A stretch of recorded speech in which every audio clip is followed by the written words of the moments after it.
Hello dear students, welcome to my YouTube channel maths plus point. Students, आज के lecture में हम लोग एटॉमिक स्पेक्ट्रम को डिस्कस करने जा रहे हैं। एटॉमिक स्पेक्ट्रम का हमारा ये सेकंड लेक्चर, एटॉमिक स्ट्रक्चर का लेक्चर नंबर 6 है, लेकिन एटॉमिक स्पेक्ट्रम का लेक्चर नंबर हमारा सेकंड कंटिन्यू हम लोग कर रहे हैं, जिसमें आज हम लोग Lyman series, Balmer series, Pascal series के ऊपर न्यूमेरिकल्स को परफॉर्म करेंगे और डिटेल में एनालिसिस करेंगे। तो चलो स्टार्ट करते हैं।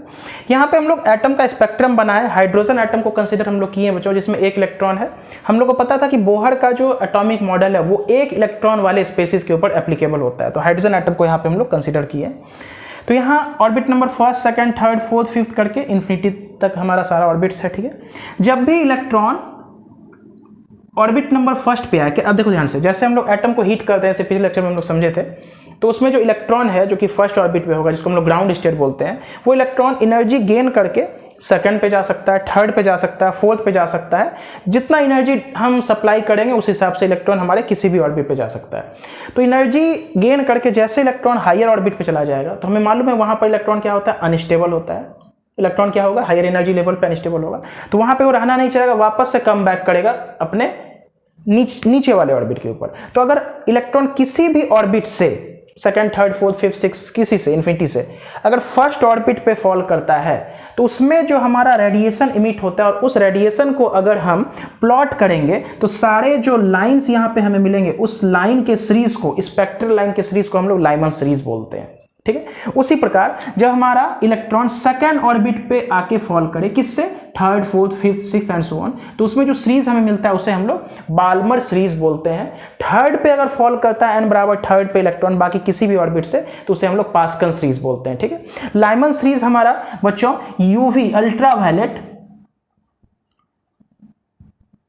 अल्ट्रावायलेट रीजन में लाई करता है, क्योंकि ये जो लाइमन सीरीज का जो स्पेक्ट्रल लाइन है हमें दिखेगा नहीं, क्योंकि ये विजिबल रीजन में नहीं पाया जा रहा है। बाल्मर सीरीज इसके बाद जो हम लोग पढ़ेंगे, हालांकि पहले बाल्मर सीरीज का ही डिस्कवरी हुआ था, क्योंकि वो हमें दिख पा रहा था, उसके बाद लाइमन का हुआ था, बास्कन ब्रैकेट बाद में आया था, ठीक है। तो सबसे पहले बाल्मर सीरीज का डिस्कवरी हुआ था, उसको हम लोग इसके बाद पढ़ेंगे, ठीक है। तो लाइमन सीरीज को यहाँ पे हम लोग देखने जा रहे हैं। तो हम लोग बच्चे एक शॉर्टकट फॉर्मूला सीखे थे 1/लैम्डा का, RZ², जहाँ पे R क्या है, रिजबर्ग कांस्टेंट है, 1/N1² माइनस 1/N2² समझे थे।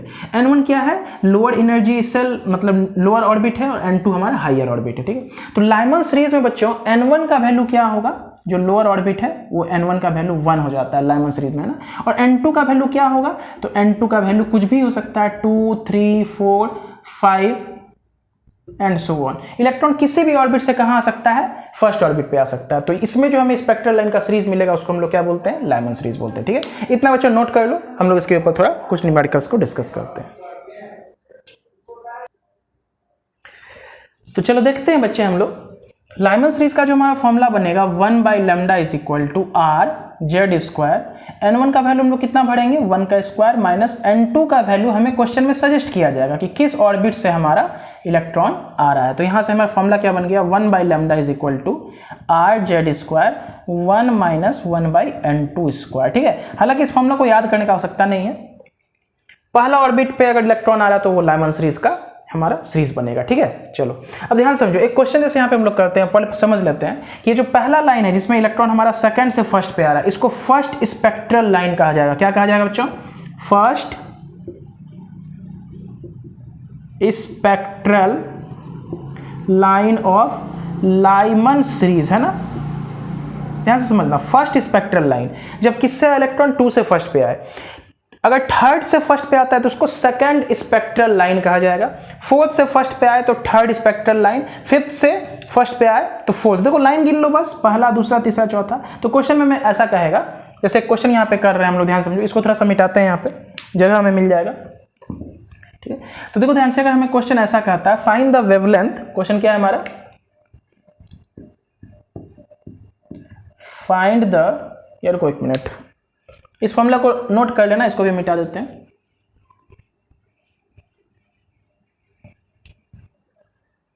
क्वेश्चन है हमारा बच्चों, फाइंड द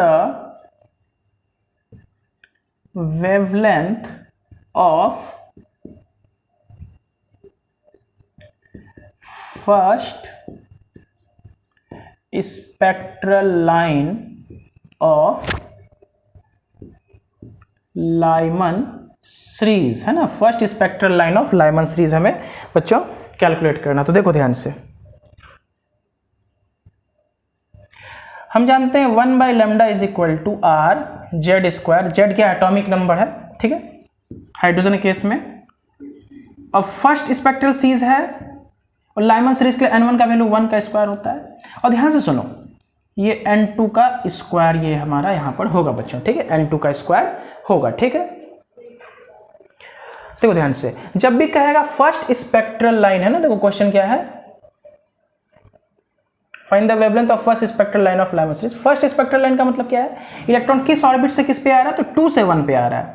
तो यहां पे जब भी फर्स्ट स्पेक्ट्रल लाइन रहेगा तो हम लोग कैसे सॉल्व करेंगे, 1 का स्क्वायर 1 हो गया, n2 का वैल्यू यहाँ 2 का स्क्वायर हो जाएगा ना, ये हमारा फर्स्ट स्पेक्ट्रल लाइन बनेगा लाइमन सीरीज का। सेकंड से फर्स्ट पे आएगा तो पहला स्पेक्ट्रल लाइन, ठीक है। अब इसको सॉल्व करते हैं। हम पिछले लेक्चर में सीखे थे कि r को r के फॉर्म में रहने तो बाद में सॉल्व करेंगे। 1 - 1/4 हो गया, तो कितना हो गया, 1/λ is equal to r। Z का मान कितना रखेंगे, हाइड्रोजन एटम के लिए 1 रखेंगे एटॉमिक नंबर, इंटू 3/4 हो गया। इसका मतलब 3/4 इंटू r हो गया। कहानी क्लियर है। चलो यहां से हमें लैम्डा निकालना है ना, क्या निकालना है, लैम्डा। तो इस रेशियो को पलट दें तो 4/3 इंटू 1/r हो जाएगा, ठीक है।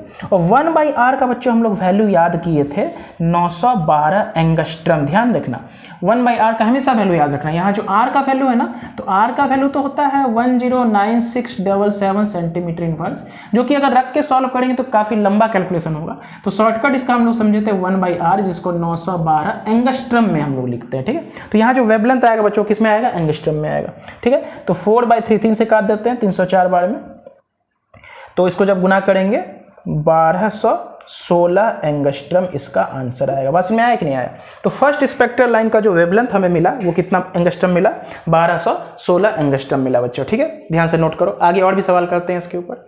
इसी क्वेश्चन में कहेगा फाइंड द वेवलेंथ, फ्रीक्वेंसी भी कह सकता है, वेव नंबर कुछ भी निकालने कह सकता है। तो वेव नंबर जब भी कहेगा बच्चों, तो वेव नंबर का फॉर्मूला होता है, जिसको वेव नंबर को हम लोग न्यू बार से लिखते हैं 1/λ। तो जब भी वेव नंबर कहेगा तो यानी कि 1/λ ही हमें निकालने के लिए कह रहा है। तो r का वैल्यू हम लोग फिर किस में यूज करेंगे, 109677 सेंटीमीटर इनवर्स, है ना। तो उस फॉर्मूला को हम लोग रख देंगे यहाँ पे, r z का मान रख देंगे और बाकी इसको सॉल्व कर देंगे। तो वेव नंबर भी हमारा निकल जाएगा इस क्वेश्चन में। तो चलो नोट करो, आगे बढ़ते हैं हम लोग।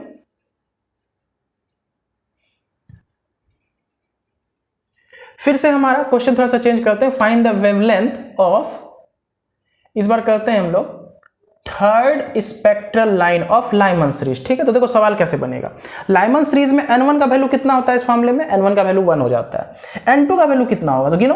थर्ड स्पेक्ट्रल सीरीज है ना, थर्ड स्पेक्ट्रल लाइन है ऑफ लाइमन सीरीज है ना बच्चों।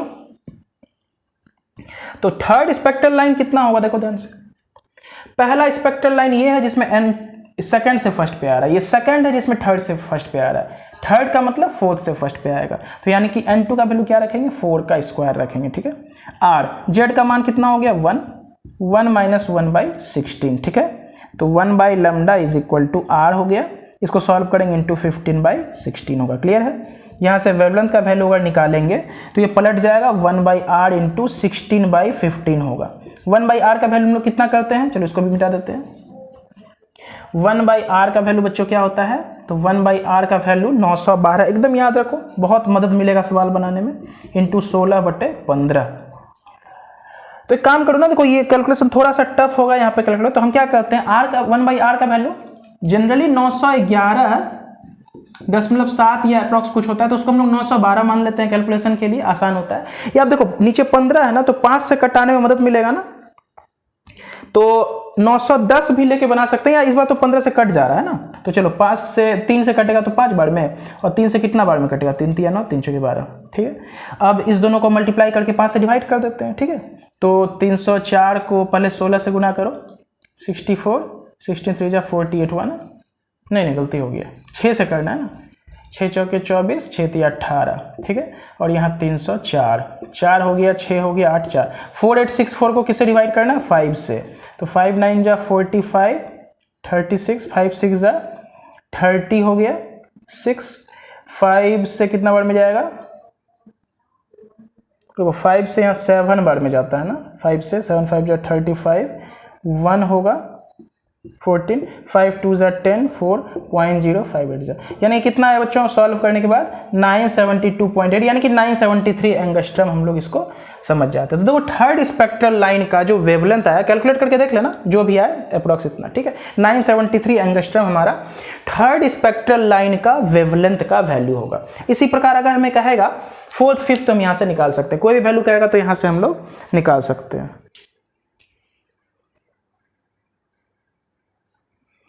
चलो आगे बढ़ते हैं। इसमें एक चीज़ हम ध्यान से समझेंगे बच्चों, जब भी हमें सवाल आता है ना लाइमन सीरीज के ऊपर या कोई भी सीरीज के ऊपर, तो इसमें शॉर्टेस्ट वेवलेंथ और लॉन्गेस्ट वेवलेंथ के ऊपर सवाल पूछा जाता है कि शॉर्टेस्ट वेवलेंथ बताओ लाइमन सीरीज का, लॉन्गेस्ट वेवलेंथ बताओ लाइमन सीरीज का, है ना। तो देखो ध्यान से हम क्या करते हैं, लाइमन सीरीज में तो इसका वैल्यू 1 होगा, है ना। जैसे फॉर एग्जाम्पल हम यहाँ पे क्वेश्चन लिख लेते हैं, find the wavelength of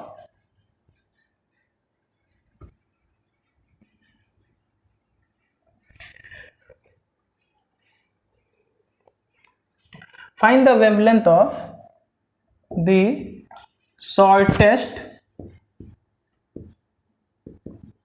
and longest, find the wavelength of shortest and longest spectral, find the wavelength of shortest and longest spectral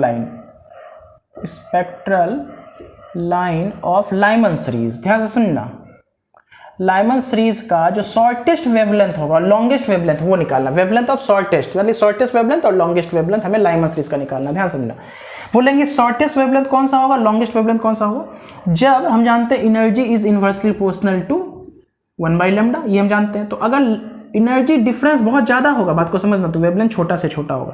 तो सबसे ज़्यादा एनर्जी डिफरेंस कहाँ आ रहा है बच्चों बोलो, तो एनर्जी डिफरेंस सबसे बड़ा कौन सा आ रहा है, जब इन्फिनिटी से इलेक्ट्रॉन हमारा किस पे आएगा, फर्स्ट पे आएगा ना। तो जब इन्फिनिटी से फर्स्ट पे आता है तो उसको हम लोग शॉर्टेस्ट वेवलेंथ कहेंगे। देखो उसमें सबसे छोटा वेवलेंथ मिलेगा, एनर्जी डिफरेंस जितना ज़्यादा होगा वेवलेंथ उतना छोटा।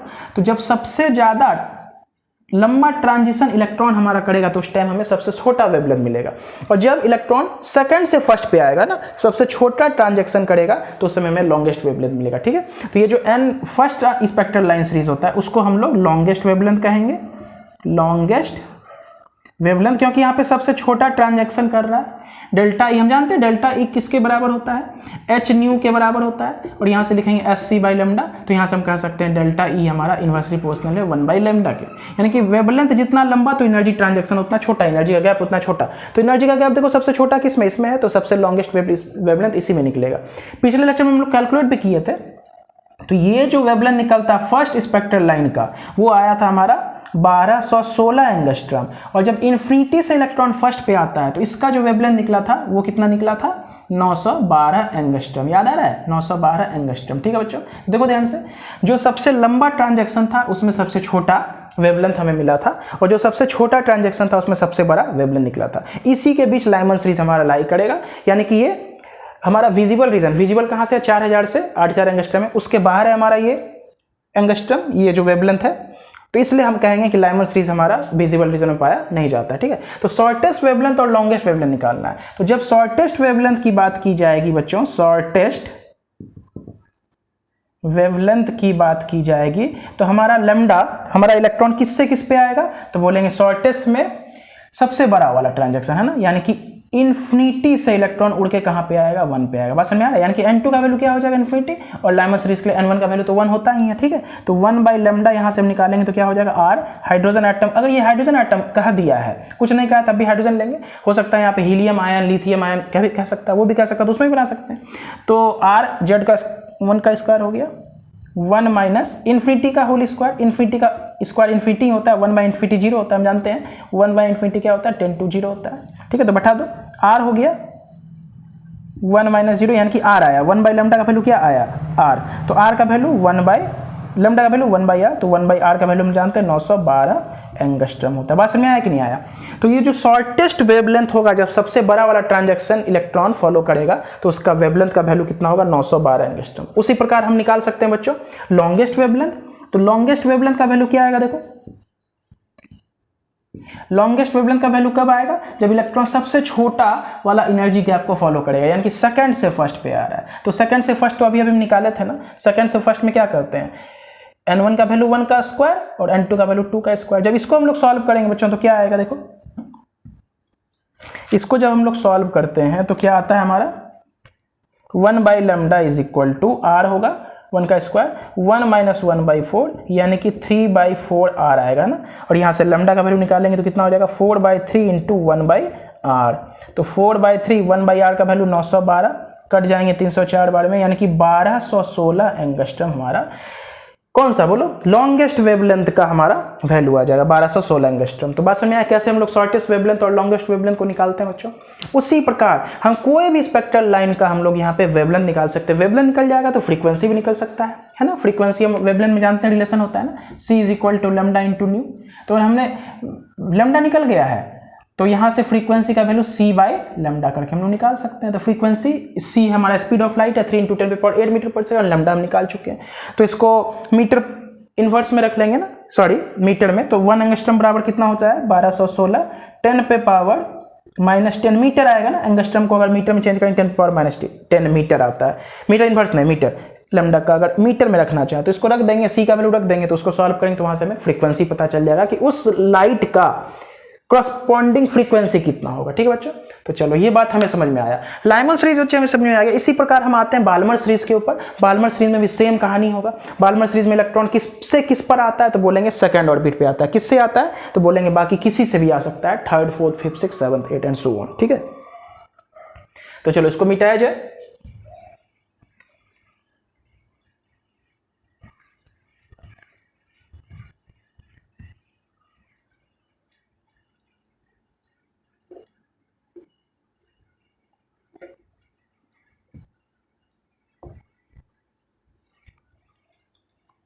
बाकी सारा हमारा फॉर्मूला ये सब सेम रहेगा बच्चों।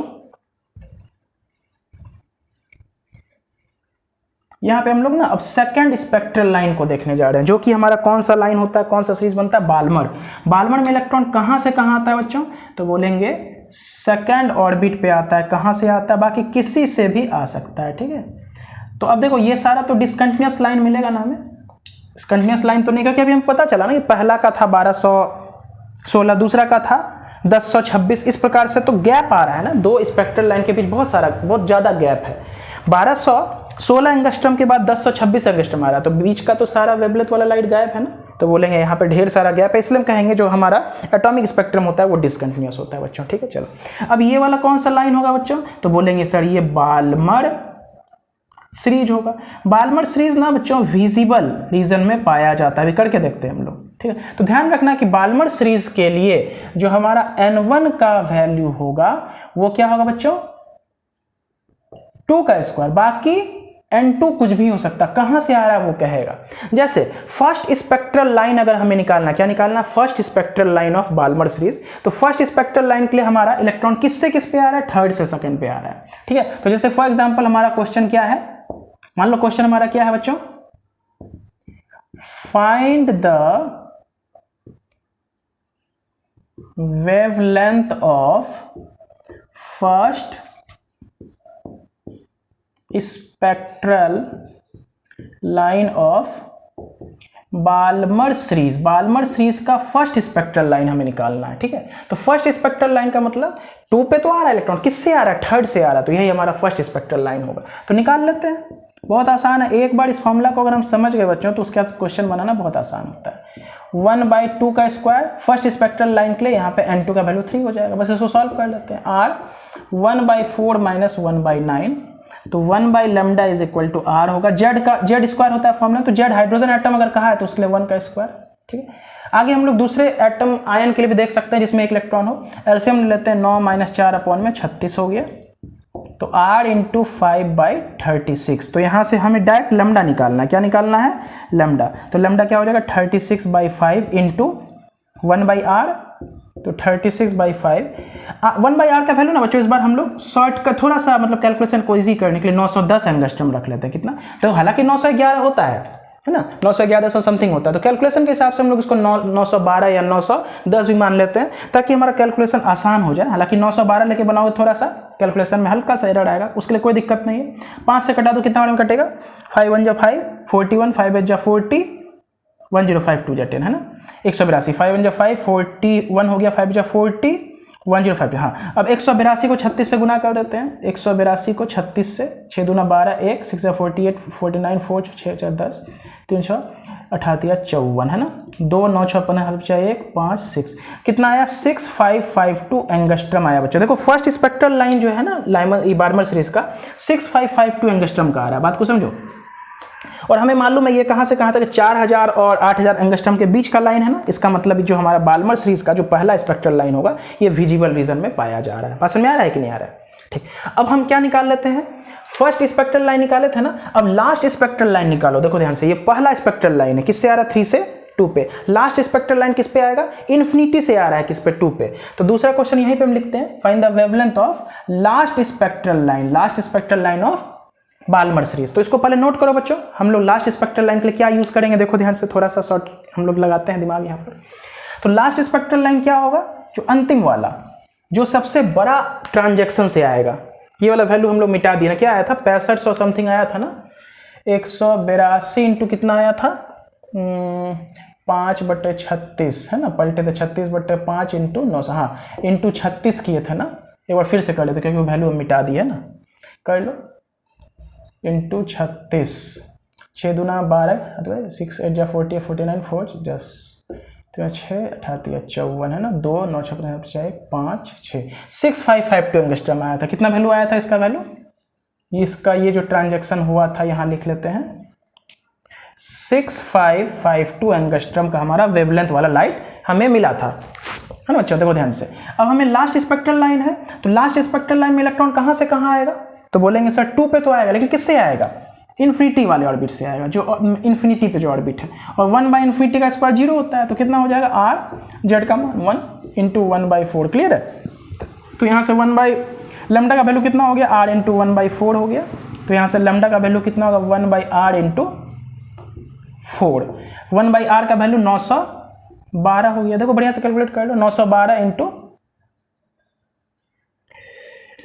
1/4 आया था ना, तो 4 इंटू 1/, पलट गया 900 1/r, 4 इंटू इतना इंटू 4 से मल्टीप्लाई कर देते हैं। 912 को 4 से मल्टीप्लाई करो, 12 चौके 48, 9 4 जा 36, है ना, कितना हुआ 4 2 जा 8, 4 जा 4 4 9 30, कितना एंगस्ट्रम हुआ 1248 एंगस्ट्रम। यानी कि देखो सबसे लंबा ट्रांजेक्शन जो करेगा उसमें सबसे छोटा वेवलेंथ वाला लाइट मिलेगा, उसको क्या बोलेंगे 3648 एंगस्ट्रम, है ना। देखो ध्यान से, 4000 से 8000 वाला है ना, तो 3000 वाला तो थोड़ा सा बाहर निकल गया है। बाल्मर सीरीज का सारा लाइन विजिबल में नहीं पाया जाता है, कुछ लाइन पाया जाता है, कुछ उसके बाहर हो जाता है। तो लास्ट स्पेक्ट्रल लाइन का हम लोग निकाले, कितना वेवलेंथ आया 3648 आया। इसी प्रकार और भी हम लोग निकाल सकते हैं, जैसे फर्स्ट का निकाले, लास्ट का निकाले, तो ये विजिबल लाइन में हर लाइन नहीं पाया जाएगा, कुछ इसके बाहर हो जाता है। और दूसरा जैसे निकालोगे ना इन्फिनिटी के बाद और भी जैसे ऑर्बिट रहेगा उसमें निकालेंगे, तो वो विजिबल रीजन में हमारा वो वेवलेंथ लाई करेगा ना। 3600 है तो लगभग 4000 के करीब ही है ना। तो इसके पीछे वाला कुछ लाइंस जो है हमारा वो विजिबल रीजन में पाया जाएगा, ठीक है। तो इस तरह से हम समझे कि फर्स्ट स्पेक्ट्रल लाइन हो गया, सेकंड स्पेक्ट्रल का भी निकाल सकते हैं, थर्ड स्पेक्ट्रल का भी निकाल सकते हैं ना। तो चलो एक क्वेश्चन यहीं पे हम लोग परफॉर्म करते हैं बच्चों, find the wavelength of second spectral line, है ना, find the wavelength of second spectral line of Balmer series, है ना। तो सेकंड स्पेक्ट्रल लाइन का वेवलेंथ निकालना तो कैसे निकालेंगे, 1/λ is equal to r z square 1/2 का स्क्वायर। सेकंड स्पेक्ट्रल लाइन क्या होगा, किससे आ रहा है इलेक्ट्रॉन 4 से 2 पे आ रहा है, तो 1/4 का स्क्वायर कर देंगे। z का मान हाइड्रोजन एटम के लिए 1 हो गया, 1/4 माइनस 1/16, एलसीएम ले लेते हैं यहाँ पर, 1/λ इज इक्वल टू r हो गया, एलसीएम लिए 16, 4 माइनस 1 यानी कि कितना हो गया r इंटू 3/16। तो यहाँ से लैम्डा अगर हम निकालेंगे बच्चों कितना हो जाएगा 1/r इंटू 16/3। 1/r का वैल्यू 910 या 912 लेना कैलकुलेशन के हिसाब से, इंटू 16/3, 3 से कटाएंगे तो 304, 304 को 16 से गुना कर लो, 16 4 जा 64 और 16 3 जा 48, है ना, 4864 एंगस्ट्रम आएगा। ध्यान से समझो, एक बार देख लो, 16 फिर से एक बार कैलकुलेशन बढ़िया कर लेते हैं, 4 24 हो गया, 6 3 18 हो गया और यहाँ पे 304 हो गया, 4 6 8 4 4864, ठीक है। 4864 एंगस्ट्रम वाला लाइट हमें यहाँ पर मिला है। तो देखो 4864 जो है ये हमारा विजिबल लाइन में पाया जाएगा, है ना। तो बोलेंगे देखो ये सब जो लाइन है हमारा 4000 से 8000 एंगस्ट्रम वाला, ये विजिबल लाइन में पाया जाता है, विजिबल रीजन में पाया जाता है। तो इस प्रकार से बाल्मर सीरीज का हम लोग सेकंड स्पेक्ट्रल लाइन भी कैलकुलेट कर लिए। इसी प्रकार थर्ड फोर्थ जो कहेगा। अब बात आया यहाँ पे बच्चों लॉन्गेस्ट वेवलेंथ और शॉर्टेस्ट वेवलेंथ। तो बाल्मर सीरीज में लॉन्गेस्ट और शॉर्टेस्ट क्या होगा, तो बोलेंगे सर लॉन्गेस्ट के लिए सीधा सा बात है, लॉन्गेस्ट वेवलेंथ के लिए शॉर्टेस्ट ट्रांजैक्शन को फॉलो करना है। ध्यान है, लॉन्गेस्ट वेवलेंथ के लिए बच्चों शॉर्टेस्ट ट्रांजैक्शन, शॉर्टेस्ट ट्रांजैक्शन देखो दिखता है सबसे छोटा कम गैप वाला, लॉन्गेस्ट वेवलेंथ हमें यहाँ मिलेगा जब थर्ड से सेकंड पे आएगा, और शॉर्टेस्ट वेवलेंथ कहाँ मिलेगा जब हाईयर ट्रांजैक्शन करेगा, इन्फिनिटी से सेकंड पे आएगा। बच्चों समझ में आ रहा है, ठीक है। तो इसी बात को हम लोग लिख लेते हैं यहाँ पर, पिक्चर बाकी सब कुछ क्लियर हो रहा है, ठीक। तो देखो ध्यान से यहाँ पे दो प्रकार का ट्रांजैक्शन होगा। शॉर्टेस्ट वेवलेंथ अगर हमें चाहिए, क्या चाहिए, शॉर्टेस्ट किसी में, लाइमन पास्कल किसी में, शॉर्टेस्ट वेवलेंथ अगर हमें चाहिए किस में, बाल्मर सीरीज में, तो शॉर्टेस्ट के लिए लॉन्गेस्ट ट्रांजैक्शन, क्योंकि हम जानते हैं delta E inversely proportional to 1 by wavelength होता है। तो वेवलेंथ जितना छोटा चाहिए एनर्जी का ट्रांजैक्शन उतना बड़ा। तो इलेक्ट्रॉन कहाँ से आएगा शॉर्टेस्ट वेवलेंथ के लिए, इन्फिनिटी से हमें सेकंड पे लाना पड़ेगा। और लॉन्गेस्ट वेवलेंथ अगर हमें चाहिए बच्चों, क्या चाहिए, लॉन्गेस्ट वेवलेंथ अगर हमें चाहिए तो कहाँ से आएगा, थर्ड से सेकंड पे आएगा। तो यहाँ से हम सॉल्व कर सकते हैं, ये हमारा बाल्मर सीरीज में सेकंड स्पेक्ट्रल लाइन थर्ड जो भी चाहिए, तो शॉर्टेस्ट और वेवलेंथ भी हमें यहाँ से शॉर्टेस्ट और लॉन्गेस्ट ही पता चल गया। चलो एक क्वेश्चन और करते हैं बच्चों। हम जानते हैं कि ये जो बोहर का मॉडल होता है या हाइड्रोजन स्पेक्ट्रम जो है वो किसके ऊपर एप्लीकेबल होता है, एक इलेक्ट्रॉन वाले स्पेसीज के ऊपर एप्लीकेबल होता है। बात समझ में आ रही, एक इलेक्ट्रॉन वाले स्पेसीज के ऊपर। तो एक इलेक्ट्रॉन तो हाइड्रोजन के पास होता है, बाद बाकी अगर हम चाहें तो हीलियम आयन हो जाएगा He+, लिथियम आयन हो जाएगा Li2+, है ना, बेरिलियम आयन हो जाएगा B3+। सबके पास एक इलेक्ट्रॉन है, कितना इलेक्ट्रॉन है, एक इलेक्ट्रॉन, तो सबके ऊपर एप्लीकेबल। क्लियर। तो चलो इस बार मेरा क्वेश्चन है फाइंड द, अब पास्कल सीरीज थोड़ा सा देखो, पास्कल सीरीज किसको बोलेंगे, इसके बाद वाला पास्कल सीरीज में किस पे आता है इलेक्ट्रॉन, थर्ड पे आता है, n बराबर थर्ड, किस पे आएगा, फोर्थ से आएगा, फिफ्थ से आएगा, सिक्स से आएगा, इन्फिनिटी से आएगा। समझ आ रहा है। तो इस सीरीज को हम लोग क्या बोलेंगे, पास्कल सीरीज बोलेंगे। पास्कल सीरीज में बच्चों इंफ्रारेड रीजन में पाया जाता है, इधर अल्ट्रावायलेट हो गया, फिर विजिबल, फिर इंफ्रारेड, बाकी सभी हमारा इंफ्रारेड रीजन में पाया जाएगा। बच्चों गर्मी बहुत ज़्यादा है, पूरा पसीना से भीग चुके हैं। चलो कोई बात नहीं, आगे हम लोग बढ़ते हैं। देखो ध्यान से, हमारा एक क्वेश्चन है, find the wavelength of first spectral line in case of He+ ion. Find the wavelength of first spectral line of Pascal series, है ना, of Pascal series in He+ ion, helium ion में हमें निकालना है। ठीक है, तो चलो देखो ध्यान से कैसे निकाला जाएगा। फॉर्मूला तो एक ही यूज करना है, 1/λ = R(Z²) 1/N1² - 1/N2²। क्लियर है। चलो 1/λ, R को रहने देते हैं। अब देखो हीलियम आयन है ना, तो हीलियम आयन के लिए एटॉमिक नंबर Z का वैल्यू क्या हो जाएगा, 2 हो जाएगा। ठीक, चलो N1 का वैल्यू कितना होगा हमें मालूम, पास्कल में इलेक्ट्रॉन थर्ड पे आता है, किससे आ रहा है, आप देखो ध्यान से इस बात को समझो। फर्स्ट स्पेक्ट्रल लाइन है ना, तो पहला स्पेक्ट्रल लाइन खोजो कौन, यही है ना, किससे आ रहा है, फोर्थ से फर्स्ट थर्ड पे आ रहा है, तो 1/4²। क्लियर। अब इसको सॉल्व कर लेते हैं, तो R × 4 हो गया 1/9 - 1/16। क्लियर है। अब इसको सॉल्व करो, 1/λ = R × 4, एलसीएम लेंगे 9 × 16 हो जाएगा, और यहाँ से हो जाएगा 16 - 9। बोलो क्लियर है, एलसीएम ले लिए, 16 - 9 हो गया। ठीक, तो R × 4 × 7 × 9/16 हो गया, 4 से 4 बार में कटा देंगे, यानी कितना हो जाएगा, R × 7/9 4 = 36। ठीक है, तो देयरफॉर लैम्डा का वैल्यू अगर हम निकालेंगे बच्चों तो क्या हो जाएगा, 1/R × 36/7 हो जाएगा। 1/R का वैल्यू कितना बढ़ेंगे, 912 × 36/7। अब देखो 36/7 आया है ना, हाँ, और 912, तो ये तो डायरेक्ट कटेगा नहीं, तो उसको गुना करके 7 से डिवाइड कर देंगे। ठीक है, 912 को 36 से गुना करके और 7 से डिवाइड कर देंगे, जो आंसर आएगा बच्चों वही एंगस्ट्रम हमारा इसका आंसर होगा। चलो एक बार गुना कर ही लेते हैं, जब इतना है तो गुना हम कर ही लेते हैं यहाँ पर। 912 को 36 से गुना कर लेते हैं, 6 दूना 12, 1 7, 6 9 जा 54, 6 9 54, 3 दूना 6, 3 कहीं 3, 3 9 जा 27, 2 हो गया, 7 6 13 1 5 4 4 8, 7 5 12 7 4 3, इतना हो गया 32,832। ठीक है, उसको किससे डिवाइड करना है? 7 से। तो 7 4 जा 28, 48 होगा, 7 6 जा 42, 6 3, 7 9 जा 63 कट गया 2,